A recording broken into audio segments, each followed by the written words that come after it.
Yo les refs. Aujourd'hui, débrief du match entre le Real Madrid et le Celta Vigo. Victoire 2-1 des Madrilènes, doublé du 9, mais on a beaucoup de choses à dire. Mais avant qu'on commence, lâche un like, abonne-toi, c'est parti. Avant d'aller dans les sujets qui fâchent les frérots, la première chose que j'aimerais faire, c'est féliciter l'équipe.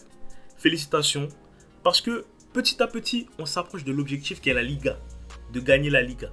Et je vous en remercie. Le match était compliqué, mais les gars ont réussi à aller chercher les 3 points. Mais les frérots, dans quelques jours, on va à Chelsea. Donc on va débriefer le match pour vous aider. La première chose que j'ai envie de dire dans ce match, c'est que le match, déjà, il commence tranquillement. Déjà. On va pas se mentir. Je sais pas comment il s'appelle leur stade. Il est beau, il est joli. Il y avait de la couleur aujourd'hui. Bel après-midi. Mais les frérots, qu'est-ce que vous cachez sous vos sourires? Comment on peut entamer un match comme ça sans intensité? Vigo a la possession. On touche pas la balle. Ils nous mettent la pression, on arrive à rien faire, voilà. Nos milieux, ils n'existaient pas, personne n'existait. Vous allez dire, je fais une fixette sur eux, je fais aucune fixette sur eux. Moi, je remercie notre milieu. Toutes les années, les Ligues des Champions, les Ligas, ils nous ont tellement apporté. Mais les frérots, au bout d'un moment, il faut se réveiller. On peut pas aller avec ce milieu-là contre Chelsea. Et c'est là où je t'en veux, Ancelotti. Je t'en veux. Pourquoi tu remets ce milieu-là? Fede et Camavinga font une superbe trêve internationale. Les deux ont marqué, les deux ont engrangé de la confiance dans leur sélection. Pourquoi pas les mettre titulaires? C'est le Celta. C'était sûr qu'ils allaient nous mettre de l'intensité. Ils sont chez eux. Ils sont chez eux, c'était sûr. Pour retourner au match. On marque un premier but sur penalty. Pour moi, il y a penalty. Il n'y a rien à dire.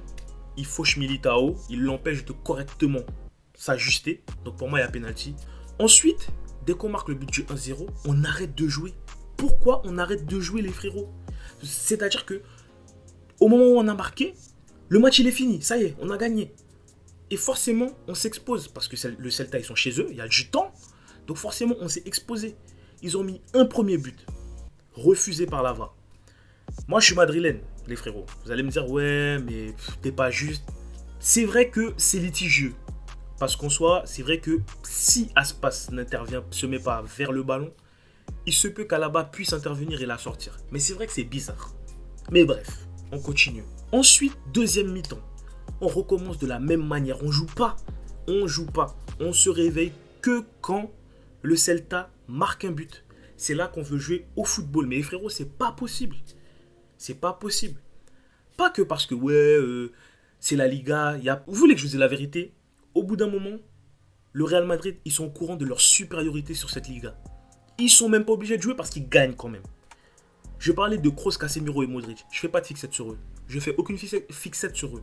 Moi, je les remercie pour tout ce qu'ils ont fait pour nous. Mais au bout d'un moment, il faut dire la vérité. Moi, j'ai fait des Valverde qui a été en trêve, qui a fait une superbe trêve internationale avec l'Uruguay. Il a été buteur. Camavinga, je crois aussi qu'il a marqué, fait une passe D.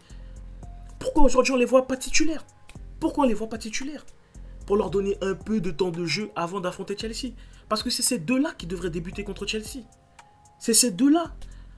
Mais vous croyez vraiment que contre Chelsea, Kroos, Casemiro, Modric, ça va tenir? On va se faire encore bouffer comme l'année dernière. C'est oublier ce qui s'est passé l'année dernière. C'est pas parce que vous voyez que Chelsea a pris 4-1 que ça y est, on va battre Chelsea tranquillement. Non, les frérots. Chelsea, ils vont nous mettre le bouillon encore. On a besoin de mecs qui vont accepter ce bouillon et qui vont se battre. Modric, Kroos, Casemiro, quand il y a de l'intensité, ils se battent plus. Ils se battent plus, c'est tout, ils sont là, ils acceptent, et puis voilà. Mais non les frères, on est le Real Madrid, on peut pas accepter. On a des mecs sur le banc pour ça, pour ne pas accepter justement. Au niveau de la défense, moi je commence à avoir des petits problèmes, parce que pour moi j'étais le premier dans la dernière vidéo, allez la voir, à vous dire que la défense, elle est très bonne, qu'il n'y a aucun problème.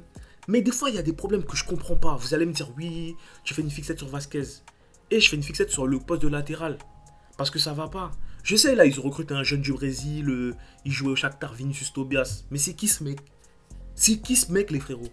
C'est-à-dire que c'est un jeune plein d'espoir, il a 18 ans. Mais nous, on a besoin de caractère. Et puis, bon, la charnière, elle était pas... Aujourd'hui, elle était pas ouf. Mais bref, c'est comme ça.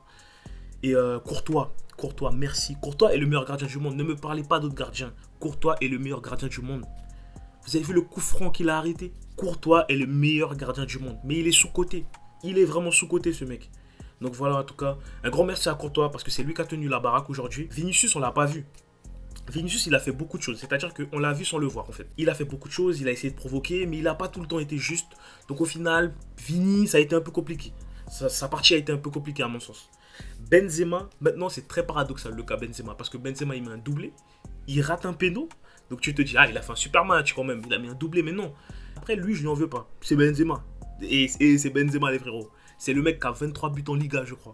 C'est incroyable ce qu'il fait, il fait une saison incroyable. Le mec qui nous qualifie dernièrement, on le critique pas. Je veux juste dire que bah, aujourd'hui, il était peut-être à court de jus, il revient de blessure, donc ça s'est senti. Ça s'est senti. Et Asensio, bah, Asensio comme j'ai l'habitude de le dire, c'est-à-dire que Asensio il est très bon en Liga. Là aujourd'hui, je suis désolé, mais même moi, j'ai pas trop compris sa sortie. S'il y avait quelqu'un à faire sortir, j'aurais fait sortir Vini. Parce que Asensio, il fait un bon match en soi. Moi, Asensio, je trouve qu'il fait un bon match. Il lui manque peut-être juste la justesse pour aller marquer un but. Donc bon, il fait un bon match.